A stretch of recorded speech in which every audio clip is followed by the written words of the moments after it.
안녕하십니까. 조선일보 경제부의 박사기자 방현철입니다. 지금은 생방송으로 보내드리는 방현철 박사의 월스트리트 시간입니다. 매일 아침 8시 글로벌 경제의 신호등이자 알람시계인 월스트리트의 주요 이슈를 3가지 포인트로 정리합니다.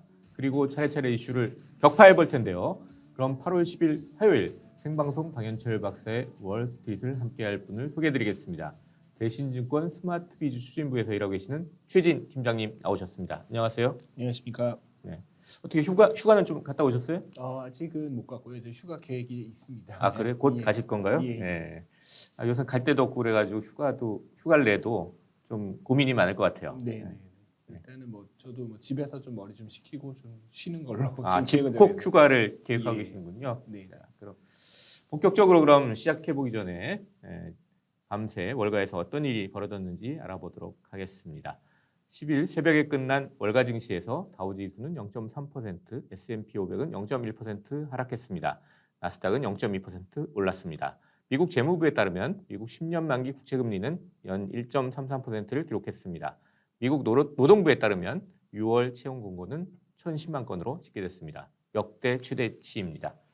오늘의 월스트리트 3가지 포인트로는 첫 번째, 잦아들지 않은 인플레 예측. 두 번째, 미국도 ETF가 대세.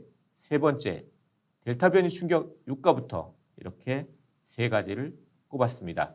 이제 최진 팀장님하고 이 이슈들을 가지고 하나하나 이슈를 좀 격파를 해보도록 하겠습니다. 첫 번째, 잦아들지 않는 인플레 예측입니다. 어떤 얘기냐면 일단 매달 이제 뉴욕 연방준비은행에서 인플레이션 기대 심리 소비자들을 대상으로 조사를 하는데요. 7월 결과가 나왔는데 보니까 이제 앞으로 3년 동안 인플레가 얼마나 될 거냐? 그랬더니 평균 3.7% 기록을 했어요. 이게 이제 6월 달 조사보다는 0.1%포인트 높아진 거거든요.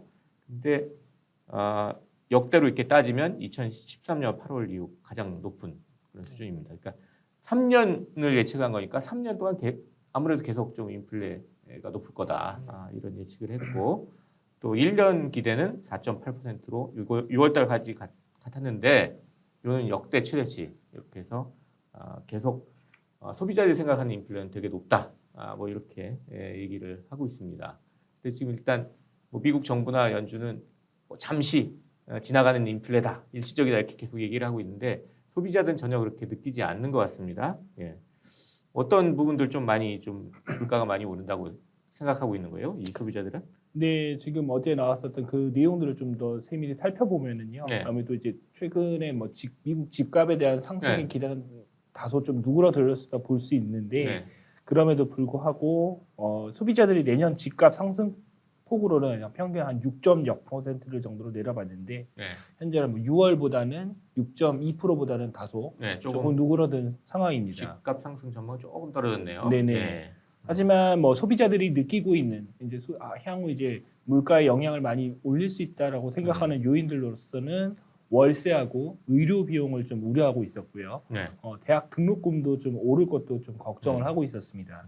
그래서 향후 1년 동안 월세 상승폭 전망은 약 9.8% 정도, 의료비 상승폭은 9.5%, 그다음에 대학 등록금 상승폭은 한 7.5% 정도를 예상하고 있었습니다. 그러니까 미국 소비자들은 월세나 의료비, 그다음에 대학 등록금 이런 게 많이 오를 거다고 이제 걱정을 하고 있는 거네요. 그러니까, 예. 이런 가운데 이제 구인, 이것도 매달 나오는 통계인데 구인 자리가 얼마나 되는지 요 숫자가 나왔는데 이것도 약간 좀 의외의 숫자가 나왔습니다. 그러니까 노동부에서 이제 매달 이제 구인 자리 채용 공고 이것도 조사해가지고 얼마나 있는지 이제 발표를 하는데 미국 노동부가 발표한 거 보면 약 1,010만 개의 이제 구인 일자리가 있다고 합니다.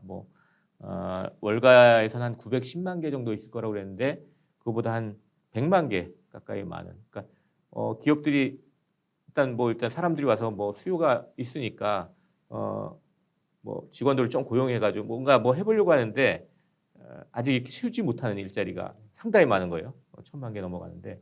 근데 실제 고용 통계 보면은 실업자가 한 870만 명. 그러니까 구인이 이렇게 많은데 뭐 일자리 못 찾은 사람이 870만 명이나 되는 거면 상당한 좀 또 경제에 좀 문제가 있는 거 아니냐 네. 이런 얘기가 좀 나오는 겁니다. 네. 예. 이렇게 되면 어떤 문제들이 좀 생길 수가 있는 거죠? 이게 네, 일단 부인은 많은데 구직은 뭐 네. 저기 일자리 찾는 사람은 적고. 그냥 심플하게 말씀을 드리면은 네. 고용 시장에서 여전히 수요보다는 네. 수요가 공급보다 많은 상황에서는 향후 가장 기대할 수 있는 거는 인플레에 이어질 수 있는 네. 임금 상승 네. 이런 거에 대해서 좀 생각할 수가 있을 것 네, 같아요. 그래서 바로 전에 얘기하는 그 소비자 인플레이션 기대랑 이게 좀 연결이 되는 거죠. 그러니까 네. 예, 임금 상승이 되면은 아무래도 계속 지속적으로 그 물가에 또 임금이 반영이 돼가지고 올릴 수 있으니까 그게 좀 네네. 연결이 되는 것 같습니다. 또 예, 임금 상승하면서 우리가 이 시간에 좀 많이 얘기를 해봤지만 곳곳에서 지금 임금 상승 요구가 네. 좀 터져나오고 있잖아요. 네네네. 예, 대표적인 케이스로서 지금 월가 같은 경우에서도 지금 현재 일단 임금의 상승 도미노 현상이 나타나고 있다 네. 이렇게 좀 예측을 하고 있는데요. 음. 현재 JP 모건이라든지 모건 스탠리 등이 1년차 신입 애널리스트 연봉을 8만 5천 달러 정도에서 10만 달러로 인상을 했고요. 거의 한 20% 올리겠다 뭐 이런 거네요. 예, 골드만삭스도 최근 이제 저연차 직원들의 연봉을 한 30% 정도 인상을 했다고 역시 지금 골드만삭스니까 밝히고 더 많이 올려주겠다 이런 거 네. 있습니다. 예. 거기뿐 아니라 프랜차이즈 업체, 외식 업체, 유통 업체 이런 데들도 다 임금 올리느라고 지금 난리가 아니죠. 그러니까 예. 그래서 지금 봤을 때 미국에서 이제 시간당 평균 임금을 많이 보고 있는데요. 네. 지금 같은 7월 같은 경우는 전년 동월 대비 봤을 때 4%가 올라서 6월에 3.7%보다 상승 속도가 빨라지고 있다. 네. 이렇게 보고 있습니다. 단순히 이제 인플레 우려다, 그 또 임금 상승 우려다 이것도 문제지만 이게 기업 실적에 어떤 영향을 미칠지 이게 우리들은 초점이잖아요. 그래서 네네네. 이게 또 주가에 어떤 영향을 미칠지. 네. 근데 이 기업 실적에는 어떤 영향을 좀 미칠 것 같아요? 네, 지금 이거와 관련돼서 이제 최근에 이제 골드만삭스에서 좀 나온 리포트들이 있는데요. 네. 중요한 세 가지를 좀 짚고 들었습니다. 음. 그 중에 첫 번째가 이렇게 올라간 비용 상승을 어떻게 관리할 수 있을 것인가. 그래서 만약에 비용 임금이라든지 각 고용에 관련돼서 이제 그 임금 상승이 일어났을 때 이것을 실질적으로 가격에 전가를 할 수 있을 것인가. 그다음에 아니면 오히려 비용을 줄여서 마진을 유지하거나 네. 오히려 늘릴 수 있을 것인가. 이게 또 중요한 팩트라고 볼 수 있을 것 같고요. 그 외에 다른 두 가지로서는 그만큼 이제 들어온 현금을 가지고 계속적으로 재투자, 성장을 할 수 있는 재투자를 할 수 있거나 자사주 매입을 할 수 있는지 좀 점검을 해봐야 된다. 이런 점을 좀 꼽았습니다. 또 마지막으로서는 세제 개편이라든지 지금 반독점 규제에 따른 불확실성이 어떻게 기업 이익과 M&A 전략에 영향을 미칠 수 있을지 한번 따져보는 게 중요하다. 이렇게 리포트는 말하고 있습니다. 그러니까 기업 실적 시즌에 좀 점검해야 될 걸 이제 세 가지를 좀 들었는데 골드만삭스에서 그 중에 이제 첫 번째로 든 게 아무래도 이제 그 우리가 얘기했던 그 임금 상승 이런 것 때문에 기업의 비용 상승이 생길 텐데 그거에 따라서 과연 실적이 줄어드는지 아니면 그거를 아예 가격에 전가할 수 있어가지고 실적을 그대로 유지할 수 있는지 아니면 오히려 또 실적이 더 늘어날 수 있는지 이런 것들을 좀 점검하는 게 가장 중요하다는 그런 얘기를 한 거네요. 그러니까 우리도 좀 앞으로 이 기업 실적 보면서 과연 임금 상승을 어떻게 가격에 좀 전가할 수 있는 능력이 있는 기업인지 이런 걸 좀 따져보는 게 좀 중요할 것 같습니다. 자, 이렇게 해서 첫 번째 이슈 잦아들지 않는 인플레 예측 이 얘기를 해봤습니다. 두 번째 이슈로 한번 넘어가죠. 두 번째는 미국도 ETF가 대세 이 얘기입니다. 그러니까 뭐냐면 시장 조사 업체인 CFRA 이런데 따르면 이제 올 들어서 이제 7월 말까지 7월 대충 하순까지 ETF 즉 상장 지수 펀드로 들어온 돈이 5,050억 달러에 달한다고 해요. 근데 이제 작년 한 해에 들어온 게 5,040억 달러인데 한 해에 들어온 걸 이제 7개월 만에 다 넘어선 거죠. 그 정도로 이제 ETF가 이제 미국에서 상당히 투자처로 인기를 끌고 있다. 이런 얘기입니다. ETF 그러면 아시는 분은 또 투자하시는 분은 많이 알지만 이게 어떤 상품이죠, 그러니까? ETF라는 거는 이미 현재 금융시장에 출범한 지는 벌써 한 10년 이상 훨씬 더 오래됐고 이제 국내 투자자분들도 ETF에 대해서는 많이 경험해 보셔서 네. 많이 알고도 있으실 것 같은데요. 네, 최근에 관심도 높은 것 같아요. 네. 일단 ETF라는 거는 기존에 저희가 간접 투자 상품의 가장 대표적인 상품이 펀드라고 알려져 네, 있는데 펀드죠. 이 네. 펀드를 주식 시장에 상장을 해서 주식처럼 편리하게 매매를 할 수도 있고 그 펀드 대비 비용이라든지 세제 부분에서도 혜택을 얻을 수 있는 이런 지금 상품으로 좀 나와 있습니다. 네. 그런 게 이제 미국에서도 상당히 좀 투자처로 인기를 끌면서 이미 7개월 만에 들어온 자금이 작년 한 해 들어온 자금을 넘어섰다 하면서 이제 주로 이제 ETF가 이제 그 주로 이제 주식 이게 펀드 기본적으로 펀드니까 주식형도 있고 뭐 채권형도 있고 원자재형도 있고 뭐 다양한 ETF가 있겠지만 주로 자금이 들어오는 게 이제 주식형 펀드, 주식형 ETF로 이제 자금이 많이 들어온다. 뭐 이런 얘기입니다. 근데 이게 미국만 그런 게 아니라 전 세계적으로도 뭐 비슷한 트렌드라고 그러는데요. 그러니까 모닝스타 이런 저기 그 역시 그 시장 조사 업체인데 여기서 이제 조사한 거에 따르면 이 ETF를 추종하는 ETF 인덱스를 추종하는 ETF에 들어온 자금이 6월 말까지 전 세계에서 8조 6,600억 달러에 달한다는 거예요. 근데 이게 그 ETF랑 또 비슷한 게 이제 패시브 펀드라고 해서 어떤 펀드 매니저가 크게 이제 개입을 하지 않고 그냥 인덱스 정도만 따라가게 이렇게 운영하는 패시브 펀드가 있는데 요 두 개를 비교하면 그 차이가 계속 줄고 있다. 기존에 이제 패시브 펀드에 이제 자금이 많이 있었는데 그게 이제 새롭게 ETF가 인기를 끌면서 그 둘 사이에 이제 그 저기 자금 차이가 되게 줄어들고 있다. 뭐 이런 얘기를 하고 있어요. 예. 최근에 이제 6월 말까지 하면 그 자금 차이가 1,320억 달러까지 줄었는데 이게 과거에는 2019년 말에는 6,230억 달러, 그리고 2020년 말에는 3,050억 달러 이렇게 계속 줄어들고 있대요. 그러니까 쉽게 얘기하면 그 그냥 펀드에 들어왔던 돈을 이제 ETF로 들어온 돈이 계속 추격을 하고 있다. 이런 얘기죠. 네. 그러다 보니까 이제 ETF에 상당히 이제 미국에도 돈이 많이 들어오고 글로벌로도 돈이 많이 들어온다. 뭐 이런 얘기인 것 같습니다. 예. 그 ETF 이점을 몇 가지 좀 얘기를 하셨는데 좀 거래도 쉽고 뭐 수수료가 적고 뭐 이런 얘기를 하셨는데 국내에서도 좀 똑같은 트렌드가 있는 거죠, 그러니까. 네, 국내 같은 경우에서도 이제 간접 투자 상품 중에서도 이제 ETF가 굉장히 크게 자리 잡음을 하고 있고요. 네. 그냥 뭐 코스피 200을 추종하는 국내로는 코스피 200을 추종하고 있는 ETF들도 여러 가지가 있고, 뭐 최근에 고객분들이나 투자자분들이 가장 많은 거는 레버리지형이라든지 파생형이라든지 ETF라는 거는 뭐 단순히 앞서 뭐 주식형에 지금 많이 들어가고는 있지만. 뭐 원자재부터 시작해서 채권 시장이라든지 환율 시장이라든지 뭐 각종 어떠한 상품에 대해서 가장 쉽고 편하고 그리고 저렴하게 투자할 수 있는 상품이기 때문에 그러한 그 장점들이 고객분들한테 투자자분들한테 굉장히 각광을 받고 있다 이렇게 볼 수 있을 것 같습니다.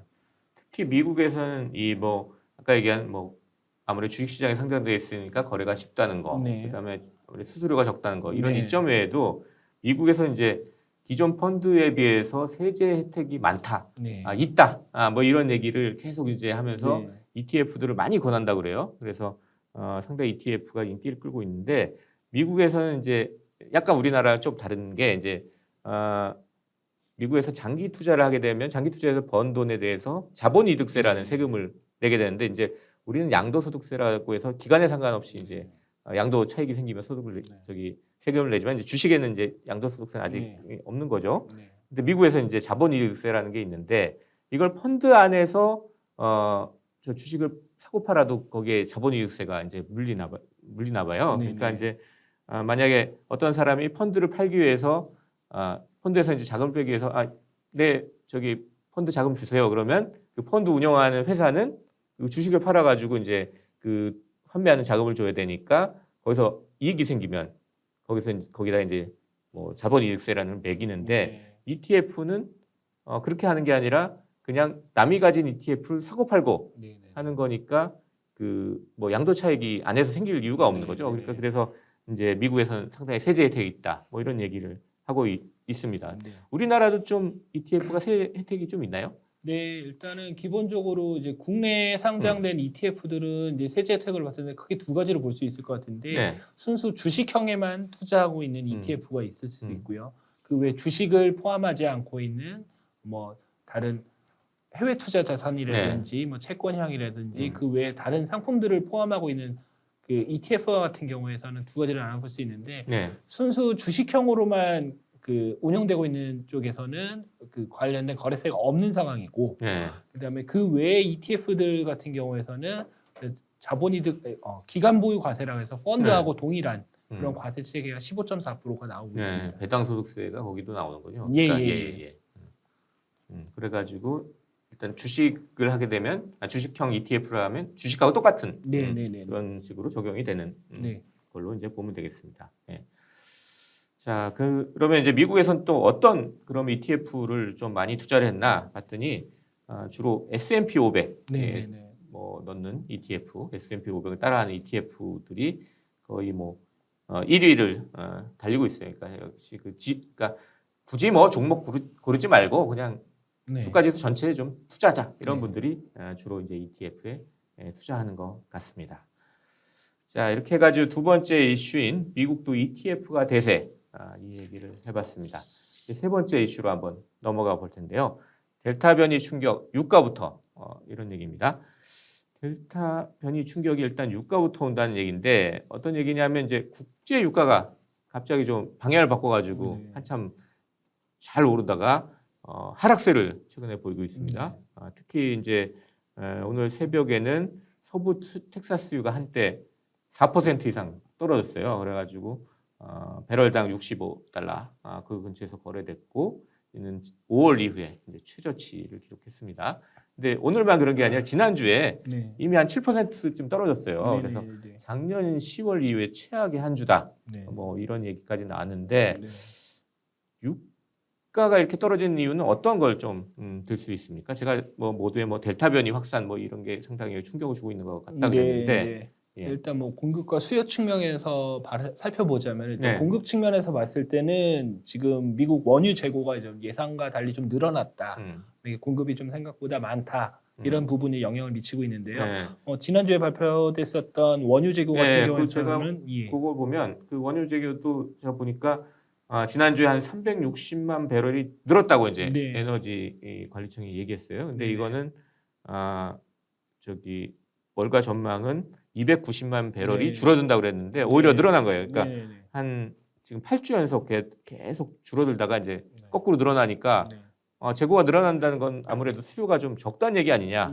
그럼 왜 수요가 적을까? 그럼 델타 변이가 확산되니까 수요가 사람들이 이동을 적게 하니까 수요가 적은 거 아니냐. 뭐 이런 식으로 해석이 되는 거죠. 이게 그러니까 첫 번째로 이게 미국 원유 재고가 좀 늘었다는 거 예상과 달리 뭐 이게 있겠고 두 번째는 또 어떤 일단은 지금 수요 측면을 말씀을 드리자면은 이제 미국과 더불어서 세계 2위로 이제 원유 수요가 가장 많은 나라가 중국을 들 수 있을 것 같은데요. 뭐 최근에 발표된 이제 중국의 7월 수출입 지표 자체가 예상보다 좀 둔화되는 모습을 좀 나타냈었습니다. 이에 따라서 이제 이렇게 줄어든 이유 자체가 아무래도 최근에 이제 예전에 뭐 코로나 종시까지 좀 중국이 발표를 했었는데 다시 이제 코로나 변이가 확산이 되면서 중국에서 좀 관련된 숫자들이 좀 늘어나고 있고요. 도시들 봉쇄예요. 중국은 무조건 다 봉쇄니까 그러다 보니까 아무래도 좀 수요가 줄지 않겠냐. 그런 영향을 미친 것으로 보여지고 있습니다. 않겠냐. 이런 우려도 있는데 거기에 또 수출입까지 뭐 이렇게 생각보다 많이 늘지 않으니까 이 뭐 중국의 또 경기가 둔화되는 거 아니냐 뭐 이런 얘기가 있으면서 이 유가 하락을 부추겼습니다. 그러니까 크게 두 가지죠. 이제 미국에서의 어떤 수요 감소. 두 번째는 이제 중국의 경기 둔화 우려. 이것 때문에 이제 유가가 좀 많이 떨어지는 모습을 보였는데 이렇게 뭐 유가가 떨어지면은 어느 정도 좀 시장에 좀 영향이 있을까요? 지금 당장 크게 보이진 않는데.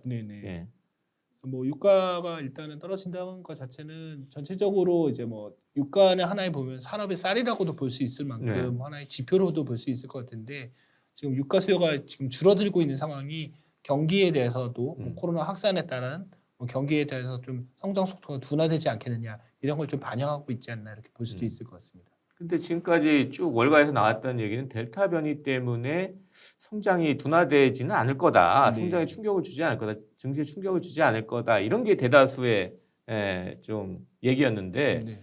이 원유 시장은 갑자기 이렇게 좀 충격을 받았어요. 네, 아무래도 이제 좀 차이가 있을까요? 원유 같은 경우에는 뭐 최근에 이제 가장 변동성이 높은 상품군 중에 또 하나 있고 네. 뭐 여러 가지 또 그 하나의 경기 상품 지표에 대해서 영향을 미칠 수 있는 뭐 채권 시장일 수도 있고 원자재 시장도 있을 수 있는데 네. 뭐 가장 변동성이 큰 상품 중에 하나가 그동안의 유가였기 때문에 네. 그 지금 현재 이제 코로나 델타 변이에 관련된 것도 이제 유가 측면에서 먼저 나타나지 않았나 이렇게 볼 수도 있을 것 같습니다. 그 원유 시장은 아무래도 또 투기적인 수요들도 상당히 많잖아요. 실제 석유 수요 공급뿐 아니라 투기적인 수요들도 많이 들어와 있기 때문에 네네. 오히려 좀 크게 좀 영향을 받지 않는가 뭐 그런 생각도 드네요. 그 유가가 떨어지니까 이제 그 유가 원유 시장에서만 끝나는 게 아니라 일단 증시에는 정유사들 주가를 좀 영향을 줬죠. 그래서 정유사들 엑슨모빌이나 쉐브론 이런 정유업체들 주가가 떨어지는 모습 보였고요. 그다음에 유가 하락에 좀 충격을 받아가지고 뭐 원자재 쪽에서도 구리, 금, 은 이런 데도 좀 조금씩 뭐 크게는 떨어지지 않고 조금씩 떨어지는 그런 모습을 보였습니다. 그렇게 해가지고 이제 그 세 번째 이슈 델타 변이 충격 유가부터 나타나는 거 아니냐 뭐 이런 이슈를 가지고 얘기를 해봤습니다. 자 이제 월스트리트의 세 가지 포인트를 한 줄 평으로 한번 요약을 해보겠습니다. 첫 번째, 미국 소비자들의 인플레 우려가 잦아들지 않고 있습니다. 미국 정부와 연준이 인플레는 일시적이라고 외치고 있지만 현장의 목소리는 다른 듯합니다. 인플레가 경제 성장에 부담을 주고 기업 실적을 악화시키는 건 아닌지 주목해봐야 하겠습니다. 두 번째, 미국에서 ETF, 즉 상장 지수 펀드로 들어오는 자금이 벌써 작년 한 해 동안 들어온 규모를 넘어섰습니다. ETF는 거래가 편하고 비용이 적게 들어 새로운 투자처로 떠오르고 있습니다. 하지만 그렇다고 해서 리스크가 전혀 없는 자산은 아닙니다. 항상 리스크를 보면서 투자하시기 바랍니다. 세 번째, 국제 유가가 하락세를 보이고 있습니다. 글로벌 델타 변이 확산으로 인한 수요 감소 우려가 원유 시장에서부터 나타나고 있는 것처럼 보입니다. 시장 흐름을 파악하려면 곳곳에 레이더를 세워둬야 하겠습니다. 자, 이제 거의 이제 방현철 박사의 월스트리트 마칠 시간이 다 됐는데요.